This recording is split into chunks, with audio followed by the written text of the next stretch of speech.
pangutana, Sister Yo, may gabi nabay tagna sa Biblia, kining mga kaigsuon na itong Muslim, kay daghan naman kayo ni sila. Ready, friend? Ang tagna nga ang mga Islam, wa gitay nakita nga base sa santos nga kasulatan nga mitungod sa kamatuoran, kay ang kamatuoran usara mo si Siriule mo ang gitawag og sa Latin possumus judicare hominem per veritatem. We can judge a man by the truth. Hukman ang tao pinasikad sa kamatuoran.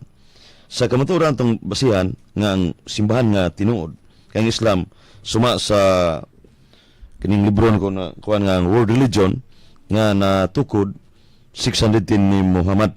Sa to pa sirado ng Biblia si Steriuli kay sa 405 AD Anno Domini, one of the Latin fathers, Saint Jerome, Doctor of the Church, Sophronius Eusebius Hieronymus, nagihubad di ang Hebrew Old Testament, Greek New Testament to Latin Vulgate.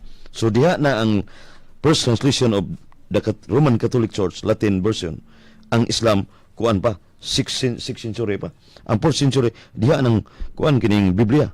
So, 1st century, diha na sa Iglesia Katolika Romana nga natukod ni Kristo ang RCC Roman Catholic Church. So, 6th century bago pang Islam.